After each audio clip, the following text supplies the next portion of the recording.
Hello बच्चों, मेरा नाम है मोहित और आपका स्वागत है हमारे यूट्यूब चैनल हिस्ट्री चैंपियन में। तो जैसा कि आप जानते हो, आपका जो एसईसी का पेपर होता है स्किल एनहेंसमेंट कोर्स का, इन्वायरमेंट मैनेजमेंट का, तो उससे संबंधित आज मैं कंप्लीट थ्योरी आपको करवाने वाला हूँ। कंप्लीट थ्योरी मतलब आपका जितना कोर्स है उसमें जो थ्योरी पोर्शन होगा वो सारा करवा दूंगा।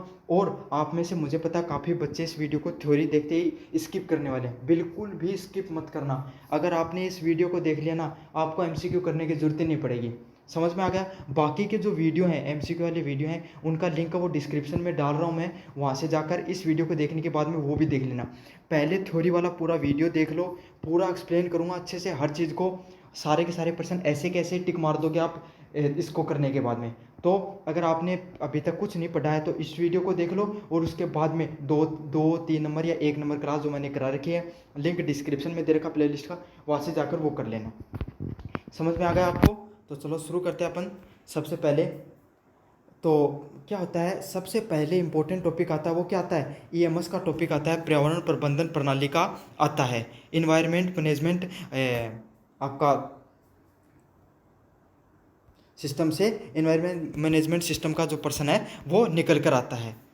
तो ईएमएस है ना, ईएमएस क्या है? ईएमएस क्या होता है, कोई भी उद्योग हो गया, कोई भी संगठन हो गया, या कोई भी छोटा सा उद्योग है, जैसे आपका ना, आपका कौन सी कंपनी है, कपड़े की रंगाई पुताई वाली कंपनी है। समझ में आ गया। तो उस कंपनी के अंदर जो आप जो कपड़े को रंगते हो, बुनते हो, जैसे धागा बनने के बाद में सारा कपड़ा सफ़ेद ही तो होता है, फिर उस पर आप जैसा चाहते हो वैसा ही तो कलर करते हो। तो उससे जो वेस्ट निकलता है, जो गंदा पानी निकलता है, आप उसको नालों में बहा दोगे, आप क्या कर दोगे, ऐसे ही किसी गाँव का जोड़ वगैरह उसमें छोड़ दोगे, तो उससे क्या होगा, पर्यावरण प्रदूषण होगा।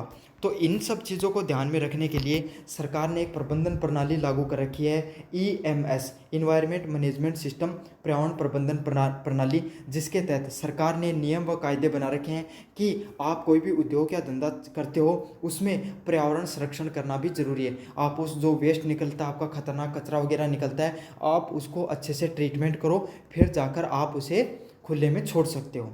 तो समझ में आ गया आपको। ये जो क्या होता है, पर्यावरण कार्यों और नीतियों को प्रभावित करने वाली नीतियां हैं जो पर्यावरण पर नकारात्मक प्रभाव को कम करने और सतत विकास को बढ़ावा देना होता है। मतलब पर्यावरण पे आप जो उद्योग करो या पैसा कमाओ उसका कम से कम प्रभाव पड़े, और साथ के साथ विकास, सतत विकास क्या होता है, सतत विकास होता है जिससे आने वाली जनरेशन्स को भी फायदा मिल सके। प्रमुख घटक क्या होते हैं, इन्वायरमेंट पॉलिसीज होती है, ये प्लानिंग होती है, इम्प्लीमेंटेशन होता है, चेकिंग एंड एक्शन होता है, और मैनेजमेंट रिव्यू होता है। तो इसके मुख्य घटक यही होते हैं कि आप जो कोई भी पॉलिसी है, आप कोई भी उद्योग शुरू करते हो तो उसको इन्वायरमेंट पॉलिसी होना ज़रूरी है। आपका कोई भी उद्योग को बनाते समय आपको प्लानिंग होनी चाहिए, आप उस प्लानिंग और जो आपके पास पॉलिसी है उसको इम्प्लीमेंट करोगे, क्रियान्वयन होना ज़रूरी है, और आपको मूल्यांकन करना भी ज़रूरी है। अब ये वाला पॉइंट तो इतने ज़्यादा इंपॉर्टेंट नहीं थे, लेकिन इसके मुख्य उद्देश्य ज़्यादा इंपॉर्टेंट है। मुख्य उद्देश्य क्या है, पर्यावरण के प्रभाव में कमी लाना, मतलब इन्वायरमेंट पर उद्योग धंधों का प्रभाव कम से कम हो। अगले वाला क्या है, प्राकृतिक संसाधनों में संरक्षण करना। जो प्राकृतिक संसाधन है, जो आपका इन्वायरमेंट को जो कंजर्व करने के जैसे कि पानी हो गया, तो आपको पता है उद्योगों में कितना पानी चाहिए। तो अगर आपका गांव है जो वो क्या है, उसमें पानी की वैसे कमी, और उद्योग लगा दिया तो वो और पानी खींच रहा है, तो इससे क्या और कमी आ जाएगी भूजल में। तो इन सब चीज़ों का भी ध्यान में रखा जाता है। अगले वाला क्या है, कानूनी और विनियामक आवश्यकताओं का पालन करना। मतलब कानूनी रूप से जो बातें करना उद्योगों को कि वो क्या करें, जो पर्यावरण संरक्षण का कार्य करें। संगठन की छवि और सामाजिक जिम्मेदारी को बढ़ाना। तो हर व्यक्ति की जिम्मेदारी होती है कि वो पर्यावरण को बचाएं। तो इसमें जो उद्योग होते हैं इनकी भी जिम्मेदारी होती है। अगले वाला क्या होता है, सतत विकास के सिद्धांत को अपनाना। तो सतत विकास क्या है, डेवलपमेंट करो, आप जीवन में आगे बढ़ो, लेकिन आने वाली जनरेशन, ऐसा नहीं कि आपने क्या कर दिया, आप एक एक व्यक्ति है उसने उद्योग खोल रखा है, समझा, उसने क्या कर रखा है, 10 जनों को रोजगार दे रखा है, कितने 11-12 जने इसमें काम में लगे हुए हैं, लेकिन उसने इतना ज़्यादा प्रदूषण कर दिया कि पूरे गांव का जीना ही मुश्किल हो गया। तो वहाँ पर क्या हो गया, 500 लोगों का नुकसान हो गया ना। 10 लोगों का विकास हुआ लेकिन 500 लोगों का नुकसान हो गया। समझ में आ गया आपको। उसने क्या कर दिया, ऐसे पानी जोड़ वगैरह में छोड़ दिया, वो पानी नीचे धरती भूजल खराब हो गया उससे, और अब आप वहाँ के लोग ना खेती कर सकते हैं, ना पीने लायक पानी रहा। तो यहाँ क्या होगा, सभी लोगों का नुकसान हो गया ना। तो ऐसे विकास करना जिससे सभी लोगों को विकास हो। अगले वाला पॉइंट है वातावरणीय जोखिमों को पहचान करना। मतलब इन्वायरमेंट की वातावरण के जोखिमों को पहचान करना। अगले वाला पॉइंट है ISO 14000 और 14001, सबसे मोस्ट इंपॉर्टेंट टॉपिक है, यहाँ से प्रश्न जरूर से उठ कर आएगा आपके सामने। मैं बता दूंगा कौन सा इंपॉर्टेंट है कौन सा नहीं है। ISO 14000 क्या होता है? एक international organization for standard, ISO द्वारा विकसित किया गया।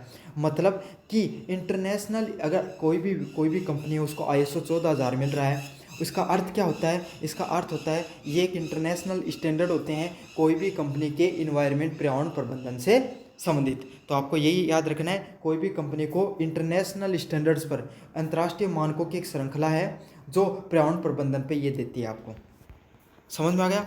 आपको ISO 14001 क्या होता है? ये सबसे महत्वपूर्ण मानक होता है जो कोई भी संगठन को प्रमाणित करने की प्रक्रिया करता है। तो EMS होता है ना, इन्वायरमेंट मैनेजमेंट सिस्टम, पर्यावरण प्रबंधीय संबंधित नियमों व कानूनों को अच्छे से प्राप्त लागू कर रही है कोई कंपनी, तो उसी कंपनी को कौन सा लोगो वो मिलेगा? टैग, ISO 14001 का टैग मिलता है। ISO 14001 का टैग, आपको जो सिंबल या जो टैग प्राप्त करने के लिए कोई भी संगठन को पर्यावरण के प्रति क्या रहना पड़ेगा? सजग रहना पड़ेगा और जिम्मेदार रहना पड़ेगा, तभी ये मिलेगा। अगले वाला पॉइंट होता है पर्यावरण प्रबंधन के विभिन्न आयाम। तो पर्यावरण प्रबंधन के क्या क्या आयाम होते हैं? मोस्ट इंपॉर्टेंट पर्सन है यहाँ पे, सामाजिक सांस्कृतिक आयाम खूब निकल कर आता है, और आर्थिक आयाम वाला भी निकल के आता है। तो क्या होता है आर्थिक आयाम? क्या होता है? ये टॉपिक मोस्ट इंपॉर्टेंट है, अच्छे से कर लेना इसको भी। आर्थिक आयाम क्या होता है? पर्यावरण प्रबंधन से संसाधनों की बचत और लागत में कमी करना, हरित तकनीक अपनाने से दीर्घकालीन मुनाफा बढ़ता है। Most important person. तो क्या होता है इसमें कि पर्यावरण प्रबंधन करोगे तो इससे क्या होगा? जो संसाधन है उनकी बचत होगी। समझ में आ गया आपको? आपने क्या किया? आपके रंगाई पुताई का काम था, आपने उस जो पानी वेस्ट निकल रहा था आपका रंग वाला, उसको क्या कर लिया? ट्रीटमेंट करके फिर से यूज कर लिया। तो इससे अब आपको क्या फायदा हुआ? आप संसाधनों, एक तो पानी बच गया और आपके भी पैसे कम लगे। समझ में आ गया ना आपको? दूसरा क्या है? हरित तकनीक को अपनाने से, अगर आप ग्रीन टेक्नोलॉजी को अपनाओगे, आप सोलर ऊर्जा को अपनाओगे नॉर्मल ऊर्जा की तरह, लाइट की जगह, तो उससे क्या होगा? जो आपका इन्वायरमेंट है उसको बहुत ज़्यादा फायदा होगा। अगले वाला है, ये काफ़ी इंपॉर्टेंट है, काफ़ी सवाल पूछा जाता है, सामाजिक सांस्कृतिक आयाम। तो सामाजिक सांस्कृतिक आयाम क्या होते हैं?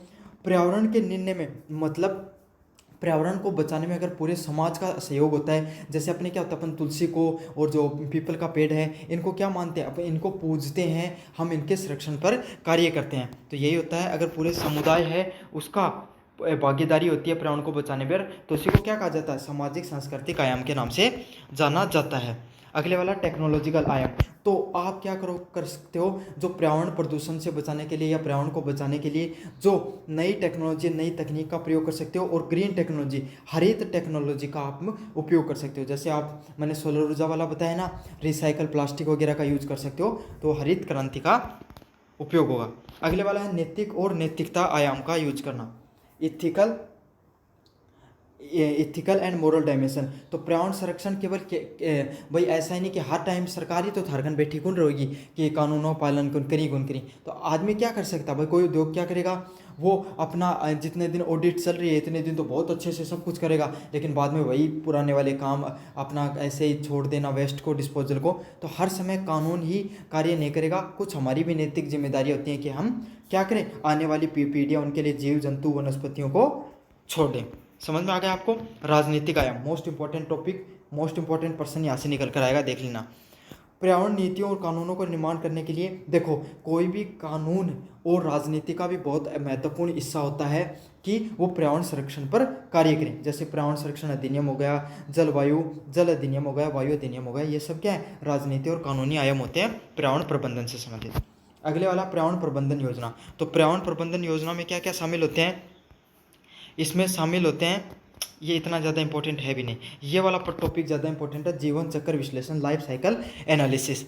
तो लाइफ साइकिल एनालिसिस क्या होती है? कोई भी प्रोडक्ट हो गया, आप अगर मान लो, मैंने बिस्कुट का उदाहरण देके समझाया था कि एक बिस्कुट को आपने बनाया, बिस्कुट को सबसे पहले आपने खेत में गेहूँ उगाया, तो गेहूँ उगाने से आपने क्या हुआ? फर्टिलाइज़र वगैरह का यूज हुआ, तो वहाँ पर थोड़ा प्रदूषण होता है। फिर पानी वगैरह यूज किया, तो वहाँ पर भी आप थोड़ा बहुत जो संसाधनों का उपयोग करते हो। फिर उसको कंपनी में लेकर आते हो, तो कंपनी में लेके आते हो तो कार्बन डाइऑक्साइड निकलती है वाहनों के द्वारा, तो उससे प्रदूषण होता है। फिर आपने आटा चक्की से सारे आटे को पिसाया, तो उस आटे को पिसाने में जो इलेक्ट्रिसिटी ऊर्जा का यूज हुआ, उसमें वायु प्रदूषण हुआ। प्रदूषण हुआ, समझ में आ गया। फिर आपने उस बिस्कुट को बनाकर रैपिंग किया प्लास्टिक में, तो प्लास्टिक का वो प्रदूषण करेगा। फिर लोगों ने उसको आपने कंपनी वालों के पास भेजा या आगे डिस्पोजल के लिए भेजा, तो वहाँ पर प्रदूषण होता है। तो कोई भी उत्पाद है उसको उसके पूरे जीवन चक्र में वो पर्यावरण पे कितना ज़्यादा प्रभाव डालता है, उसी को क्या कहा जाता है, जीवन चक्र विश्लेषण के नाम से जाना जाता है, लाइफ साइकिल एनालिसिस के नाम से जाना जाता है। तो इसमें इसके 4 चरण होते हैं, देख लेना क्या आ सकता है। लक्ष्य और परिधि की परिभाषा करना, इनपुट आउट विश्लेषण करना, प्रभाव विश्लेषण करना और परिणामों की व्याख्या करना। सारी चीज़ें डिटेल में समझा सकता था लेकिन नहीं समझाऊंगा, क्योंकि आपको पता है आपका एग्जाम है लास्ट टाइम में, बस आपको क्विक रिवीजन करने से मतलब है। अगला है जो चीज़ इंपॉर्टेंट है, लाइफ साइकिल इंपॉर्टेंट थी, अच्छे से डिस्क्रिप्शन से समझा दिया। पर्यावरण प्रभाव मूल्यांकन, इन्वायरमेंट इम्पैक्ट असेसमेंट, EIA। तो EIA एक वैज्ञानिक प्रक्रिया है जिसके माध्यम से किसी परियोजना या विकास कार्य से होने वाले संभावित पर्यावरणीय प्रभावों का पूरा मूल्यांकन करना। मतलब इन्वायरमेंट प्रभाव मूल्यांकन, इन्वायरमेंट इम्पैक्ट असेसमेंट क्या होता है, कोई भी कंपनी होती है वो अगर कोई नया प्रोजेक्ट शुरू करना चाह रही है तो वो प्रोजेक्ट शुरू करने से पहले किस चीज़ का असेसमेंट करेगी, इस चीज़ का असेसमेंट करेगी कि उस जो वो प्रोजेक्ट शुरू कर रही है उसका इन्वायरमेंट पे, पर्यावरण पे कितना प्रभाव पड़ेगा। जैसे कोई बांध है, आप लद्दाख के अंदर कोई बांध बनाना चाहते हो तो वहाँ पर क्या देखोगे कि हिमालय वो कैसा क्षेत्र होता है, वो एक ऐसा क्षेत्र होता है जहाँ पर लैंडस्लाइड या भूस्खलन ज़्यादा आते हैं। तो बांध बनाओगे तो दबाव पड़ेगा भूमि पर और इससे क्या होगा, वहाँ पर लैंडस्लाइड की घटनाएं बढ़ जाएंगी। तो जैसे आपने थोड़े से दिन पहले एग्जांपल सुना था ना कि वहाँ के घरों में दरारें वगैरह आने लग गई थी और जो वहाँ के लोग क्या कर रहे हैं, पर्यावरण से संबंधित मूवमेंट भी कर रहे हैं। तो यही होता है, कोई भी कंपनी अपना नया प्रोजेक्ट शुरू करने से पहले इस चीज़ का मूल्यांकन करे कि उसका पर्यावरण पे कितना प्रभाव पड़ेगा, उसी को क्या कहा जाता है, इन्वायरमेंट इम्पैक्ट असेसमेंट कहा जाता है। अब इसमें इंपॉर्टेंट कौन सी शब्दावली है जिसको आपको याद में रखना, पूर्व मूल्यांकन शब्द को, समझ में आ गया। ये किसका क्या करती है, ये विकास कार्यों में संभावित पर्यावरणीय प्रभाव का पूर्व मूल्यांकन करती है। ये लाइन मोस्ट इंपॉर्टेंट है, ऐसा कि ऐसी लाइन एग्जाम में उठकर आने वाली है। ऑब्जेक्टिव क्या होते हैं, परियोजना से पर्यावरण पर पड़ने वाले नकारात्मक प्रभाव की पहचान। तो ये क्या करती है कि कोई भी उद्योग है वो क्या करेगा कि उसका पर्यावरण पर कितना नकारात्मक प्रभाव पड़ेगा उसकी पहचान करेगा। अगले वाला, उन प्रभावों को कम करने या टालने का उपाय सुझाना। तो ये जो प्रभाव पड़ेगा उसको टालने का या कम करने के सुझाव है वो देने का कार्य करेगा। अगले वाला, सतत विकास को बढ़ावा देना। तो सतत विकास है जो आपका मैंने बताया था ना, आगे आने वाली जनरेशन्स को भी फायदा मिले, ऐसे विकास करने का बढ़ावा देगा। नीतिगत व परियोजनाओं संबंधित निर्णय में पर्यावरण अनुकूल बनाना। तो ये भी इम्पोर्टेंट लाइन है, ये बहुत ज़्यादा आती है, समझ में आ गई। तो यही का क्या होगा, नीतिगत तरीके से परियोजनाओं से संबंधित निर्णय लगे कि भाई ऐसे नियम कायदे लागू किए जाएं, ऐसी टेक्नोलॉजी का उपयोग किया जाए ताकि जो कम से कम पर्यावरण पे प्रभाव पड़े। ये 2 लाइनें हैं, इन सबको रट लेना। EI में ये दोनों लाइनें आपको देखने को मिलेगी MCQ के अंदर। और अगले वाला इसकी प्रक्रिया है, ये पर्सन आपको जो 7 लाइनें हैं, 7 टॉपिक है, दिखने में हार्ड है, एक एक समझाऊंगा, एक पर्सन उठ कर आएगा, कैसा आएगा ये भी बता दूंगा। पहला बता दूं, स्क्रीनिंग क्या होती है, EIA की आवश्यकता है या नहीं ये तय करना। तो स्क्रीनिंग क्या होती है, जैसे आपने कोई भी, मैंने बांध वाला एग्जांपल दिया, तो आप वहाँ पर पूरी इंजीनियर की टीम पहुंची, उसने देखा कि EIA उसका जो वहाँ पर बांध जो बना रहे हैं वहाँ पर क्या होगा, गांव के लोग रहते हैं, जंगल है तो जंगल को काटना पड़ रहा है, तो इससे क्या होगा, वहाँ पे पर्यावरण प्रदूषण होगा, फिक्स बात है, एनवायरनमेंट पे इम्पैक्ट हो रहा है, गांव वालों को भी डिस्कस करना पड़ रहा है। तो इस प्रक्रिया को क्या कहा जाता है, स्क्रीनिंग कहा जाता है। ये सबसे पहले इसमें पर्सन क्या आउट क्या होता है, EIA का पहला चरण क्या होता है, तो EIA का पहला चरण क्या होता है, स्क्रीनिंग करना होता है। और इससे क्या पता चलता है EIA की ज़रूरत है या नहीं है। अगले वाला स्कोपिंग, मुख्य पर्यावरणीय मुद्दों की पहचान करना। अब बात कर रहे हो तो वहाँ के गांव के लोगों का ये कि साहब हम तो घर छोड़कर नहीं जाने वाले, वहाँ के वन्य जो प्रणाली है उसको नुकसान पहुँच रहा है। तो यही है जो अगले वाला होता है कि मुख्य पर्यावरण मुद्दों की पहचान किस में की जाती है, स्कोपिंग में की जाती है। ये शब्द ऐसे के ऐसे आएंगे, याद रखना एग्जाम में। आप अभी आपको शायद इनका महत्व नहीं पता लेकिन एग्जाम में ऐसे दिखेगा। प्रभाव मूल्यांकन, तो पर्यावरणीय कारकों का प्रभाव का अध्ययन करना। तो अब कितना ज़्यादा अगर आप वो बांध बना रहे हो तो कितना ज़्यादा उसको एनवायरनमेंट पे इम्पैक्ट होगा, इसका आपका एनालिसिस करना प्रभाव मूल्यांकन के नाम से जाना जाता है। अगले वाला पब्लिक हियरिंग, मोस्ट इंपॉर्टेंट शब्द है ये, इससे भी प्रश्न आ सकता है। अब क्या करोगे, वहाँ पर गांव वाले उनसे राय पूछो कि भाई आप स्थानीय लोग हैं, हमें क्या करना चाहिए। तो इससे क्या होता है, स्थानीय जन सुनवाई के नाम से जाना जाता है कि स्थानीय लोगों की राय जानना कि हम और क्या चीज़ें सही से कर सकते हैं। अगले वाला क्या है, EIA की रिपोर्ट बनाना। ये तो आप समझ गए कि निर्णय लेंगे या सुझाव, वहाँ पर कितना जो इम्पैक्ट हो सकता है उसके रिपोर्ट बनाओगे। निर्णय लेना कि स्वीकृति दोगे, फिर यही तो करते हैं इंजीनियर, सारी रिपोर्ट बनाकर गवर्नमेंट को सौंप देंगे कि वहाँ पर बनाना चाहिए या नहीं बनाना चाहिए। तो यहाँ पर डिसीजन लेना अगला टॉपिक आने वाला है। अगले वाला क्या है, निगरानी करना। परियोजना के दौरान जो प्रभाव होंगे उनकी जांच करना मॉनिटरिंग करने में आता है। तो इसमें कौन सा इंपॉर्टेंट था, screening most important, scoping most important, public hearing most important. 3 है, तीनों में से आपको एक ना एक एग्जाम में देखने को मिलेगा, आप एग्जाम देने जाओगे तब। इम्पोर्टेंस, तो इम्पोर्टेंस क्या होता है EIA का, ये EIA बहुत इंपॉर्टेंट टॉपिक है। पर्यावरण का संरक्षण में सहायक, तो क्या होगा, कोई भी परियोजना लागू करने से पहले अगर EIA सिस्टम को आप लागू करते हो, EIA को, तो क्या होता है, इससे ये पता चलता है कि पर्यावरण पे कितना प्रभाव होगा। तो आप क्या कर सकते हो, पहले ही ऐसे कुछ स्टेप ले सकते हो जिससे इसके प्रभाव को कम किया जा सकते, पर्यावरण प्रदूषण के या पर्यावरण के से संबंधित नुकसान को। स्थानीय लोगों को निर्णय प्रक्रिया में शामिल करना, तो इससे क्या होता है, स्थानीय लोगों को भी शामिल कर लिया जाता है ताकि उनकी भी राय जान सके, नीति में पारदर्शिता और जवाबदेही लाई जा सके। समझो। अगले वाला पॉइंट है पर्यावरणीय जोखिमों को कम करना, जो पर्यावरण से संबंधित जोखिम उनको भी आप कम कर सकते हो। अगले वाला पॉइंट है सामाजिक प्रभाव मूल्यांकन, सोशल इम्पैक्ट असेसमेंट करना। SIA क्या होता है, तो SIA क्या होता है, कोई भी परियोजना में सामाजिक, सांस्कृतिक, आर्थिक व स्वास्थ्य संबंधित प्रभावों को अध्ययन करती है। तो जो SIA होती है ना, SIA सोशल इम्पैक्ट असेसमेंट करना, सोशल इम्पैक्ट असेसमेंट करना, यहाँ पर इसका MCQ दिखे जहाँ पर, और वहाँ पे सामाजिक शब्द अगर आपको दिख जाए तो आप उसको टिक कर लेना, सामाजिक और सांस्कृतिक शब्द दिख जाए उसी ऑप्शन को टिक करके आ जाना। इसका क्या कार्य होता है, ये जैसे कि आप वो बांध वाला उदाहरण फिर से समझा देता हूँ। बांध लगाया तो वहाँ पर क्या होगा, वहाँ के लोग हैं उनको आपको विस्थापन करना पड़ेगा, दूसरी जगह भेजना पड़ेगा, और जो जंगल है उसकी भी कटाई होती है, आपको पता है बांध वगैरह बनते हैं। तो इससे क्या होता है, इन्वायरमेंट के साथ जो लोगों को सामाजिक जीवन है उसका भी प्रभाव पड़ता है, सामाजिक आर्थिक जीवन पर भी प्रभाव पड़ता है। तो सिर्फ इन्वायरमेंट ही नहीं, सामाजिक जीवन का अध्ययन करने को भी क्या कहा जाता है, सोशल इम्पैक्ट असेसमेंट के नाम से जाना जाता है। ऐसे समझ लो आप है ना, कोई भी उद्योग लगा रहे हो जिससे बहुत अधिक धुआं निकलता है, तो सरकार क्या गाइडलाइन बनाती है कि आपको रिहायशी इलाके होते हैं ना, जहाँ पर बहुत ज़्यादा जनसंख्या रहती है, वहाँ पर आपको नहीं बनाना है, क्योंकि वो धुआं है वो लोगों के स्वास्थ्य को प्रभावित कर सकता है। समझ में आ गया आपको। तो ये SIA में क्या क्या नियम होते हैं, जनसंख्या का विस्थापन हो गया, जीवन प्रोजन के संसाधनों पर प्रभाव हो गया, मतलब जो लोग रुपए पैसे कमाते थे आपके उस जंगल के द्वारा, उसको आपने कटाई कर दी तो उससे आर्थिक नुकसान हो गया लोगों को। सामाजिक ढांचे में बदलाव, तो लोगों को विस्थापन करके आपने दूसरी जगह भेजा तो उनके सामाजिक ढांचे में क्या हो गया, बदलाव हो रहा है। अगले वाला क्या है, स्वास्थ्य, शिक्षा और बुनियादी सुविधाओं पर भी प्रभाव पड़ता है। तो जो स्वास्थ्य होता है, शिक्षा होती है, उनके पर बुनियादी सुविधाओं पर भी प्रभाव पड़ता है। तो आपको इन पॉइंट को अच्छे से याद कर लेना है, डिफिकल्ट प्रश्न आएगा तो यहीं से निकल कर आने वाला है। अगले वाला कॉरपोरेट सामाजिक उत्तरदायित्व है, कॉरपोरेट सोशल रिस्पॉन्सिबिलिटीज।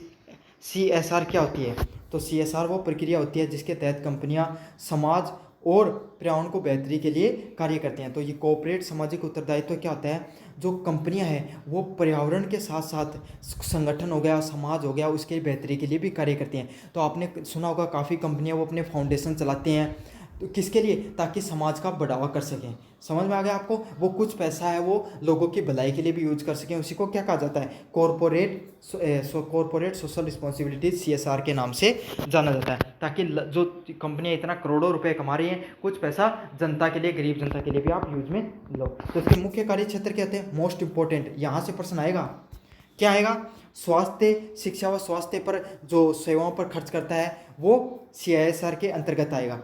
पर्यावरण संरक्षण, इन्वायरमेंट, अब सीमेंट कंपनियां वो देखना आपको इन्वायरमेंट से संबंधित काफ़ी वन रोपण हो गया, टाका निर्माण हो गया, इन सब चीज़ों पर कार्य करती हैं। तो पर्यावरण संरक्षण का कार्य हो गया, इन सब पर कार्य करते हैं। महिला सशक्तिकरण हो गया, ग्रामीण विकास हो गया, स्वच्छता अभियान हो गया, इस पर कार्य करते हैं। सबसे इम्पोर्टेंट है ये लाइनें, पर्सन आएगा CSR, जो CSR हो गया, हाँ CSR होगा, CSR का क्या क्या कार्य होता है, शिक्षा स्वास्थ्य से संबंधित, पर्यावरण संरक्षण से संबंधित, महिला सशक्तिकरण वगैरह से संबंधित हो गया। कानूनी पहलू की बात करें तो CSR है वो 2013 में कंपनियों के लिए अनिवार्य बनाया गया था, जिसमें मतलब ये भी मोस्ट इम्पोर्टेंट बात है, CSR को कब लागू किया गया, 2013 में लागू किया गया, जिसमें कोई भी कंपनी अगर उसका प्रॉफिट, उसका लाभ 5 करोड़ से ज़्यादा है, उसका अपने लाभ का 2% पैसा है वो लोगों की भलाई के लिए CSR फंड में डालना होता है। समझ में आ गया? इससे बाहर पर्सन नहीं आएगा CSR में, अभी बता देता हूँ। अगले वाला person most important, environment audit. Environment audit क्या होती है? कोई भी एक व्यवस्थित दस्तावेज उद्देश्य से मूल्यांकन करना किसी संगठन के पर्यावरणीय प्रदर्शन, नीति और प्रक्रियाओं को। ये तो थ्योरी थी, मैं समझाऊँ। आपका कोई उद्योग है, वही रंगाई पुताई वाला उद्योग है, आप उस उद्योग के अंदर अधिकारी आएंगे, वो जांच करेंगे कि आपका जो कचरा निकल रहा है, आप जो एक तो वेस्ट जो रंग वगैरह पानी वगैरह निकल रहा है, आप उसको कहाँ पर डिस्पोज करते हो, कहाँ पर उस पानी को डालते हो। दूसरी बात है, आपके जो ये रंग जो केमिकल वगैरह यूज करते हो, इस केमिकल वगैरह को ये कितने ज़्यादा खतरनाक हैं, समझ सकते हो। आपने ऐसे कौन से इक्विपमेंट लगा रखे हैं आपकी कंपनी के अंदर जो इन्वायरमेंट को कम से कम प्रभावित करें। तो ये जो ऑडिट होती है, जिसमें पूरा का पूरा मूल्यांकन किया जाता है कि आपका जो उद्योग है वो पर्यावरण पर कितना ज़्यादा नुकसान पहुंचा रहा है, जो नियम कायदे बनाए गए सरकार के उनको पालन कर रहा है नहीं कर रहा, उसी को क्या कहा जाता है, इन्वायरमेंट ऑडिट के नाम से जाना जाता है। अब ऑडिट 3 प्रकार की होती हैं, ये तीनों की तीनों ऑडिट के टाइप बहुत मोस्ट इंपॉर्टेंट है।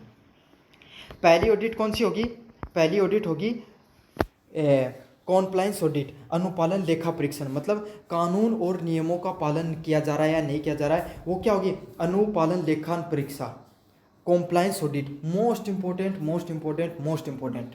कॉम्प्लायंस ऑडिट से संबंधित पर्सन आएगा कि इस ऑडिट में क्या देखा जाता है, कॉम्प्लायंस ऑडिट में, कि जो आपका उद्योग है वो सरकार से संबंधित जो नियम कायदे बनाए गए हैं उनको लागू कर रहा है, उनको मान रहा है या नहीं मान रहा है, वो कॉम्प्लायंस ऑडिट में आता है। अगले वाला क्या है, प्रोग्राम ऑडिट। तो प्रोग्राम ऑडिट में क्या क्या आता है, पर्यावरणीय कार्यक्रमों को प्रभावशीलता, तो जो पर्यावरण से संबंधित जो कार्यक्रम है जो गवर्नमेंट के द्वारा लॉन्च किए गए हैं उनको सही से लागू किया जा रहा है या नहीं किया जा रहा, वो किस में आते हैं, प्रोग्राम ऑडिट में आते हैं। तो सरकार की योजनाओं को लागू करना भी जरूरी होता है, उसका चेकआउट किया जाता है किसमें, पर्यावरण ऑडिट में। अगले वाले पॉइंट की बात करूं, प्रदर्शन लेखा परीक्षण, परफॉर्मेंस ऑडिट। तो पर्यावरणीय लक्ष्यों की प्राप्ति की जांच करना, मतलब जो सरकार का नियम होते हैं कि भाई इतना परसेंट, जैसे कि 2% धुआं है, एक उदाहरण के रूप में बता रहा हूँ, वही आप क्या कर सकते हो, आपको वायु में छोड़ना है, बाकी का जो 98% है उसको फिल्टरों के द्वारा आपको साफ करना है। तो क्या आप अपने पर्यावरणीय लक्ष्यों को प्राप्ति कर रहे हो नहीं कर रहे हो, ये जिसमें देखा जाता है वो उसको परफॉर्मेंस ऑडिट कहा जाता है। अब उसमें कौन सी इंपॉर्टेंट है इन तीनों ऑडिट में, इसमें कॉम्प्लायंस ऑडिट सबसे ज़्यादा इंपॉर्टेंट है और परफॉर्मेंस ऑडिट ज़्यादा इंपॉर्टेंट है। अच्छे से याद कर लेना इन सब टॉपिकों को। बेनिफिट क्या होते हैं इसको ऑडिट करने के, प्रदूषण की पहचान होती है, अरे प्रदूषण सर्टिफिकेट भी तो बनते हैं अपने व्हीकल्स के, तो वही चीज़ होती है। संसाधनों की बचत होती है, पैसे की बचत होती है, कानून जोखिमों की कमी होती है, पर्यावरणीय नीतियों में सुधार होता है, समझ में आ गया। तो पर्यावरण की नीतियों में सुधार होता है और संगठन की प्रतिष्ठा में वृद्धि होती है। अब अगले बात करें, भारत में लेखा परीक्षण इन्वायरमेंट ऑडिट है वो कब शुरू की गई, भारत में जो इन्वायरमेंट ऑडिट है वो कब से शुरू करी गई है, 1992 से शुरू की गई है। और इसमें क्या होता है, केंद्रीय प्रदूषण नियंत्रण बोर्ड CPCB और राज्य प्रदूषण केंद्र बोर्ड SPCB इसमें क्रियान्वयन में सहयोग करेंगे। समझ में आ गया आपको। तो कौन से करते हैं, केंद्रीय प्रदूषण नियंत्रण बोर्ड CPCB और राज्य प्रदूषण बोर्ड SPCB है वो इसका क्रियान्वयन में मदद करते हैं। औद्योगिक इकाइयों को उनके अपशिष्ट उत्सर्जन और जल ऊर्जा प्रयोग में वेतन का प्रस्तुति देनी होती है। तो इसमें बस यही 2 इंपॉर्टेंट बातें हैं। सबसे पहले 1992 में लागू हुई, स्टार्ट हुई, और इसको अनिवार्य कब किया गया, 2002 के अंदर EIA का नियम लागू हुआ था, तब से इसको अनिवार्य किया गया। दोनों में फ़र्क है, समझ लेना है ना। और कौन सा संस्था इसके लिए काम करती हैं, केंद्रीय प्रदूषण नियंत्रण बोर्ड और राज्य प्रदूषण नियंत्रण बोर्ड वो उसके लिए कार्य करता है। अब आपको 3 नंबर यूनिट की तरफ बढ़ेंगे अपन। 3 नंबर यूनिट में क्या, वायु प्रदूषण निवारक व नियंत्रण अधिनियम 1981। तो 1981 में वायु प्रदूषण को निवारण व नियंत्रण करने के लिए अधिनियम लाया गया 1981 का, उससे संबंधित है। तो यही है कि इसको भाई इस नियम को इसलिए लेकर आया गया ताकि वायु प्रदूषण को नियंत्रण किया जा सके, रोक सके। तो मुख्य विशेषता क्या होती है, जो वायु प्रदूषण अधिनियम होता है ये किसके अधीनस्थ काम कार्य करता है, राज्य केंद्रीय प्रदूषण नियंत्रण बोर्ड के नीचे काम करता है। मोस्ट इंपॉर्टेंट बात है, समझ में आ गया आपको। राज्य व केंद्रीय प्रदूषण नियंत्रण बोर्ड की स्थापना करता है और इसके नीचे ये कार्य करता है। तो आपको कोई भी वायु का प्रदूषण फैलाने के लिए आपको वहाँ पर सर्टिफिकेट लेना पड़ता है। आपको पता है ये पॉल्यूशन सर्टिफिकेट आपको व्हीकल्स के बनाने पड़ते हैं, आपको ईंट भट्ठे वाले कार्य करते हैं तो इनके भी सर्टिफिकेट बनवाने पड़ते हैं आपको। प्रदूषण फैलाने वाली इकाइयाँ उनमें जुर्माना व कारावास लागू किया जा सकता है। और इसमें सबसे इंपॉर्टेंट है प्रदूषक वायु की समीक्षा में क्या आता है, धूल, धुआं, गैस और गंध। तो प्रदूषक वायु में क्या क्या आता है, धूल, धुआं, गैस और गंध। मोस्ट इंपॉर्टेंट है, ये पॉइंट जरूर पूछा जाएगा आपके सामने। समझ में आ गया। अब इसमें इंपॉर्टेंट क्या है, ये एक तो राज्य सरकार, राज्य केंद्रीय प्रदूषण नियंत्रण बोर्ड के अंतर्गत आता है। इसमें जुर्माना हो सकता है, कारावास हो सकता है। और प्रदूषक कौन से होते हैं, धूल, धुआं, गैस और गंध, ये प्रदूषक में होते हैं। अगले वाला पॉइंट है पर्यावरण संरक्षण अधिनियम 1986। तो इसका क्या होता है, ये 1984 में जो भोपाल गैस त्रासदी हुई थी जिसमें मिथाइल गैस है वो क्या हो गई थी, भोपाल जो फर्टिलाइजर बनता था वहाँ पर वो फैल गई थी और काफ़ी लोगों की मृत्यु हो गई थी। तो उसके बाद में सारे पर्यावरणीय घटकों को, कोई भी उद्योग है उसको संरक्षण करने के लिए एक नियम बनाया गया, पर्यावरण संरक्षण अधिनियम 1986। तो इसका समस्त जो पर्यावरणीय घटक हैं, वायु, जल, भूमि, जीव जंतु की रक्षा करने से संबंधित नियम है वो बनाए गए इसमें। तो इस अधिनियम का यही काम था कि 1986 में ये अधिनियम बनाया गया। और कौन सी त्रासदी के बाद बनाया गया, भोपाल त्रासदी के बाद में बनाया गया। ये सबसे इंपॉर्टेंट बात है, ये सवाल काफ़ी बार पूछा जाता है। अगले वाले पॉइंट की बात करूँ, मुख्य विशेषताएं। तो इसकी क्या मुख्य विशेषताएं होती हैं, भारत में सभी पर्यावरणीय नियमों को मूल अधिनियम, तो सारे के सारे पर्यावरण से संबंधित नियम है उसका मूल अधिनियम यही है। समझ में आ गया आपको। केंद्र सरकार को पर्यावरण संरक्षण की पूर्ण शक्ति, तो आपको पर्यावरण संरक्षण अधिनियम 1986 के तहत किसके सबसे पास अधिकार होता है, केंद्र सरकार के पास अधिकार होता है। मोस्ट इंपॉर्टेंट लाइन है ये, यहीं से प्रश्न उठकर आएगा आपके सामने।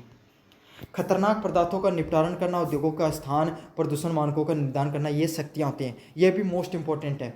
खतरनाक पदार्थ हैं जो खतरनाक केमिकल हैं, आप उनको कहाँ पर डिस्पोज करोगे ये बताना ज़रूरी है। उद्योग कहाँ पर लगेंगे, ऐसे नहीं कि हर जगह आपने उद्योग बना दिए। गाँव जो जहाँ पर बहुत ज़्यादा लोग रहते हैं वहाँ पर नहीं बना सकते, बहुत ज़्यादा जहाँ पर क्या है आपको पता है। इसलिए तो रिको का स्पेशल जो एरिया बनाए जाते हैं, आपको शहर से बाहर की तरफ रिको एरिया बनाए जाते हैं जहाँ पर इंडस्ट्रीज़ लगाई जाती हैं, ताकि शहरी जो आवास होता है वहाँ से लोगों को दूर उद्योगों को बनाया जाए। प्रदूषण मानकों को इसमें तय किया गया। मोस्ट इंपॉर्टेंट लाइन अगली आ रही है आपके सामने, इसमें 1 लाख रुपए का जुर्माना और 5 साल तक की कैद है। तो ये देखो कितना कम जुर्माना, इसका कोई महत्व नहीं है, कोई 5-10 करोड़ रुपए का तो कम से कम जुर्माना होना ही चाहिए। तो लेकिन कोई नहीं, जितना भी है ठीक है। 1 लाख रुपए का जुर्माना और 5 साल तक की कैद है, ये याद रख लेना, ये लाइन आएगी आपके सामने।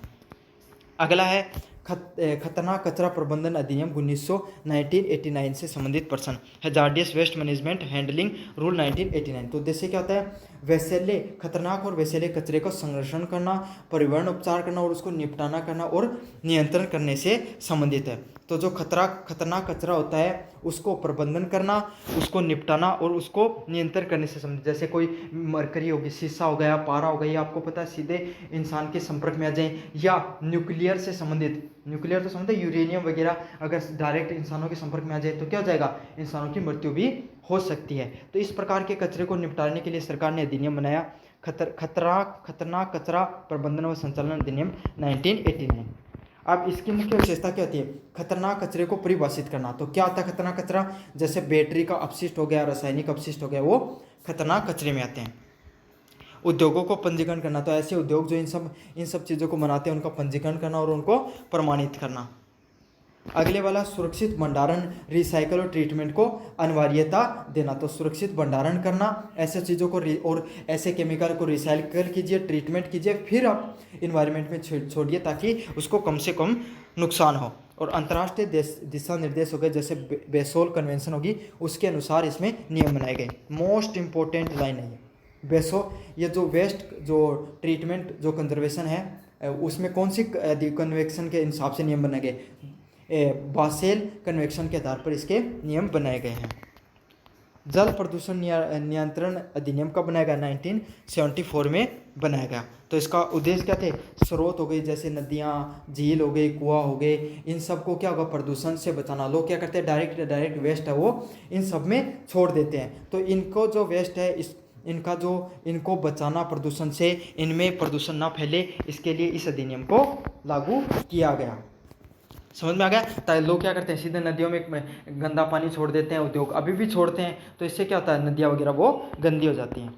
अब इसमें क्या है, इसमें जो वायु वाला था वो केंद्र जो राज्य सरकार के अधीनस्थ था, और जो पर्यावरण पर्यावरण संरक्षण अधिनियम 1986 वो किसके केंद्र सरकार के अधीन था, लेकिन ये वाला ये केंद्र व राज्य दोनों के नियंत्रण बोर्डों के अधीन आता है, तो केंद्र व राज्य के दोनों के नीचे आएगा ये।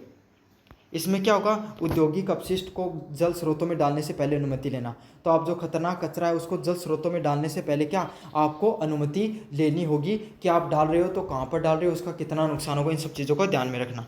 और अगर आपको इसके नहीं मानोगे तो दंड हो सकता है और कारावास भी हो सकता है। अगले वाला, जल प्रदूषण की रोकथाम हेतु मानक निर्धारित किए गए। तो जल प्रदूषण को रोकने के लिए कुछ नियम कायदे हैं वो लागू किए गए हैं। 5 नंबर प्रश्न की बात करूँ, जैव विविधता अधिनियम 2002, बायोडाइवर्सिटी एक्ट है 2002 में इसको लागू किया गया। बायोडाइवर्सिटी एक्ट है 2002 में इसको लागू किया गया है। अब ये एक नया नियम लागू होता है, मतलब जैव विविधता अधिनियम 2002 में। इसमें क्या होता है, जो वनस्पति हो गई, जीव जंतु हो गए, परिस्थिति हो गई, उसको संरक्षण हेतु, सतत विकास हेतु इस अधिनियम को लागू किया गया। अब इसमें सबसे इम्पोर्टेंट बात है, राष्ट्रीय जैव विविधता प्राधिकरण है, एनबीए, उसकी स्थापना की गई है। समझ में आ गया। तो राष्ट्रीय जैव विविधता प्राधिकरण एनबीए की इसमें स्थापना की गई, ये मोस्ट इंपॉर्टेंट है। राज्य जैव विविधता बोर्ड, स्थानीय जैव विविधता प्रबंधन समिति की भी इसमें स्थापना की गई। आपको अच्छे से क्या याद कर लेना इसमें, एक तो इसमें एनबीए की स्थापना की गई, सबसे इंपॉर्टेंट बात है, राष्ट्रीय जैव विविधता प्राधिकरण एनबीए की इसमें स्थापना की गई, सबसे मोस्ट इंपॉर्टेंट बात तो यही है। साथ में राज्य जैव विविधता बोर्ड व स्थानीय जैव विविधता बोर्ड की इसमें स्थापना की गई, ये भी इंपॉर्टेंट बात है।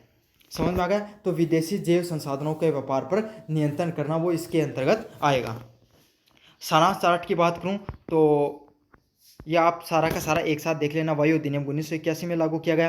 पर्यावरण संरक्षण अधिनियम है वो 1986 में किया गया। वायु संरक्षण अधिनियम है ये सरकार, जो राज्य सरकार है उसके नीचे आता है। पर्यावरण संरक्षण अधिनियम 1986 है, ये संपूर्ण वायु की सुरक्षा करता है, पर्यावरण की, और ये केंद्र सरकार के नीचे आता है। खतरनाक अपशिष्ट जो नियम है ये 1989 में लागू किया गया। खतरनाक कचरे को प्रबंधन करने से संबंधित पंजीकरण, इसका कार्य क्या, पंजीकरण को सुरक्षित करना व निपटारे से संबंधित है। जल अधिनियम 1989, ये जल अधिनियम 1974 में इसको लागू किया गया, और ये केंद्र सरकार और राज्य सरकार दोनों के नीचे आता है। इसमें अपशिष्ट व नियंत्रण बोर्ड की स्थापना की गई। जैव विविधता अधिनियम 2002 में जैव विविधता संरक्षण अधिनियम लागू किया गया। इसमें एनबीए व बीएमसी की साझा कार्य किया गया। तो अब आपका जो यूनिट नंबर 2, 3 थी वो भी खत्म हो गई है। अब बढ़ते हैं अपन यूनिट नंबर 4 की तरफ। पर्यावरणीय अर्थशास्त्र की परिभाषा और क्षेत्र। तो डेफिनेशन है, स्कोप ऑफ इन्वायरमेंट इकोनॉमिक्स।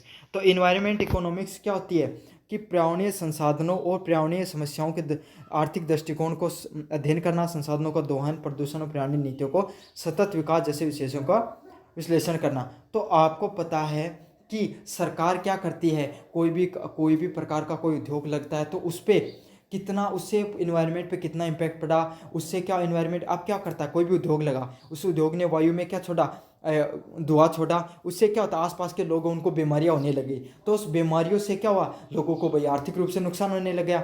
समझ में आ गया, पर्यावरण को भी नुकसान हुआ। तो यही इस चीज़ का जो प्रकृति और आर्थिक चीज़ों का विश्लेषण करना ही क्या कहलाता है, आर्थिक पर्यावरणीय अर्थशास्त्र के अंतर्गत आता है। समझ में आ गया। आपको 2 ही लाइन याद रखनी है, पर्यावरण और आर्थिक चीज़ों के बीच में विश्लेषण करने गई, इसके अंतर्गत आता है। अगले वाला पॉइंट है प्राकृतिक संसाधनों का मूल्य निर्धारित करना। तो प्राकृतिक चीज़ें हैं, संसाधन, उनका फिक्स वैल्यू निर्धारित करना।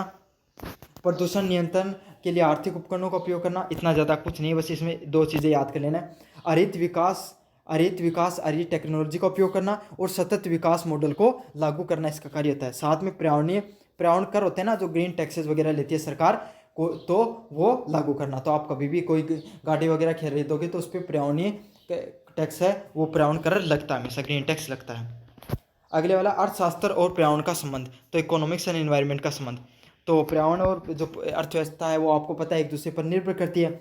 आर्थिक गतिविधियाँ उद्योग, कृषि, खनन आदि पर्यावरण संसाधनों का उपयोग करते हैं, इसलिए एक दूसरे पर निर्भर करते हैं। आप कृषि करोगे तो पानी निकालोगे, फर्टिलाइजर का यूज करोगे, तो इससे क्या होता है, पर्यावरण को भी थोड़ा बहुत नुकसान पहुंचता है, क्योंकि आप संसाधनों का उपयोग कर रहे हो। कोई भी चीज़ है उसका अधिक प्रयोग करने पर प्रदूषण और संसाधनों की कमी होती है। तो आप कोई भी जो ज़्यादा अगर उसका उपयोग करोगे तो उससे क्या होगा, प्रदूषण बढ़ेगा और संसाधनों की भी कमी देखने को मिलेगी। इसलिए पर्यावरणीय नीतियों की आर्थिक नीतियों के साथ जोड़ना जरूरी है। इसलिए जो पर्यावरणीय नीतियाँ होती हैं उनको आर्थिक नीतियों के साथ जोड़ा जाता है। अगले वाला पॉइंट है पर्यावरणीय मूल्यांकन करना, इन्वायरमेंटल वैल्यूएशन करना। तो पर्यावरणीय सेवाएं जैसे वायु, जल, वन, जैव विविधता को आर्थिक मूल्य तय करना जरूरी होता है। तो इसमें क्या होता है, इसमें कोई भी ऐसा चीज़ नहीं है जो ज़्यादा इंपॉर्टेंट है, तो स्किप कर रहा हूँ मैं सारी की सारी चीज़ें, लेकिन फिर भी देख लो। पर्यावरणीय सेवाओं में पर्यावरणीय कर किस प्रकार के होता है, विलिंगनेस टू पे, travel cost method, contingent value, replacement cost. तो इसमें से कुछ भी ज़्यादा इंपॉर्टेंट नहीं है, जो इंपॉर्टेंट है वो कराऊंगा मैं आपको। 4 नंबर पॉइंट है ग्रीन मार्केटिंग और क्लीन टेक्नोलॉजी। ये इंपॉर्टेंट टॉपिक है आपके सामने। तो ग्रीन टेक्नोलॉजी क्या होती है, पर्यावरण से संबंधित उत्पादन को बनाना ही ग्रीन टेक्नोलॉजी के अंतर्गत आता है। तो कौन से होते हैं, जैविक उत्पाद। जैसे आप प्लास्टिक की जगह, बैग की जगह अगर आप जूट का बैग बना रहे हो, आप कागज़ से संबंधित आता है ना, ऐसा बायोडिग्रेडेबल प्रोडक्ट आते हैं जो गल जाते हैं जल्दी से, ऐसे कागज़ वगैरह के अगर आप पॉलीथीन वगैरह बना रहे हो तो वो कैसे होगा, जैविक उत्पादनों में आएगा। समय और ऊर्जा संरक्षण को, जैसे सौर ऊर्जा का आप उपयोग कर रहे हो उद्योग में, तो वो किस में आती है, ग्रीन टेक्नोलॉजी में आती है। अब इसके लिए आपको क्या करना होता है, आपको उपभोक्ताओं को जागरूक करना होता है पर्यावरण संरक्षण को बढ़ावा देने के लिए। अगले वाला पॉइंट निकल गया क्लीन टेक्नोलॉजी, स्वच्छ प्रौद्योगिकी क्या होती है। तो ऐसी प्रौद्योगिकी जो कम से कम प्रदूषण फैलाए और संसाधनों का पूर्ण उपयोग करे, वही क्लीन टेक्नोलॉजी में आती है। जैसे सौर ऊर्जा, पवन ऊर्जा, बायोगैस व ई वाहन है, वह इसके उदाहरण होते हैं। मोस्ट इंपॉर्टेंट लाइन है, सारी अच्छे से याद कर लेना। सौर ऊर्जा, पवन ऊर्जा, बायोगैस व ई वाहन इसके उदाहरण होते हैं। अगले वाला ग्रीन काउंटिंग। तो ग्रीन काउंटिंग क्या होती है, पारंपरिक राष्ट्रीय आय में पर्यावरण हानि लाभ को शामिल करना ग्रीन काउंटिंग के अंतर्गत आता है। समझ में आ गया आपको। पारंपरिक मतलब जो पुराने राष्ट्रीय आय में अच्छा समझ में, जो जीडीपी वगैरह होती है उसमें आपको ग्रीन जीडीपी भी होती है कि भाई आपने पैसा तो कमाया हमारे उद्योग धंधों ने, लेकिन उससे पर्यावरण को कितना नुकसान हुआ, उसको लागू करना ही ग्रीन काउंटिंग के नाम से जाना जाता है। जैसे क्या हुआ, एक उद्योग उसने 10 रुपये का पैसा लाभ कमाया, लेकिन उसने 2 रुपये का पर्यावरण का नुकसान कर दिया, तो उसका कुल लाभ कितना हुआ, तो उसका ग्रीन काउंटिंग वो 8 रुपये की ही हुई है। समझ में आ गया आपको। पर्यावरण संसाधनों का गिरावट, प्रदूषण की कीमत से अर्थव्यवस्था को जोड़ा जाता है। तो आपको पता है अब दिल्ली में कितना प्रदूषण फैल रहा है, अब वहाँ के लोगों को कितना नुकसान हो रहा है, साथ के साथ सरकार को कितने नियम बनाने पड़ रहे हैं, सरकार को आर्टिफिशियल रेन कराने का प्रयास कर रही है, सरकार अलग अलग प्रकार के एक्वीफायर लगाती है। तो ये सब चीज़ें होती हैं, इससे क्या होता है, आपको पर्यावरणीय संसाधनों में भी कमी आती है और साथ के साथ सरकार को अर्थव्यवस्था में भी नुकसान होता है। तो सरकार सतत विकास की दिशा में निर्णय लेने के लिए सहायक होते हैं सब। अब अगले वाला लास्ट कॉन्सेप्ट चल रहा है आपका संसाधनों की अवधारणा, कॉन्सेप्ट ऑफ रिसोर्सेज। तो रिसोर्सेज क्या होते हैं, ऐसी वस्तुएं या सेवाएं जो मानव जीवन के लिए उपयोगी हो, उसे कॉन्सेप्ट ऑफ रिसोर्सेज के नाम से जाना जाता है। तो ऐसे संसाधन जो मनुष्य के लिए ज़रूरी होते हैं उन्हीं को कॉन्सेप्ट ऑफ रिसोर्सेज के नाम से जाना जाता है। तो ऐसी वस्तुएं या सेवाएं जो मानव के लिए उपयोगी हों, जैसे प्राकृतिक संसाधन कौन से होते हैं, जल, मिट्टी, खनिज या वायु हो गए, ये सब वन, ये क्या होते हैं, प्राकृतिक संसाधन हो गए। समझ में आ गया आपको। तो प्राकृतिक संसाधन पर्सन उठेगा यहाँ पर, वह जल हो गया, मिट्टी हो गया, वायु, खनिज, जो प्रकृति से संबंधित जो भी चीज़ें होती हैं जो आपके काम में आ रही हैं, वो सब क्या होते हैं, प्राकृतिक संसाधन। मानव निर्मित संसाधन क्या हो गए, मशीनें हो गई, भवन हो गई, मानव निर्मित संसाधन होते हैं।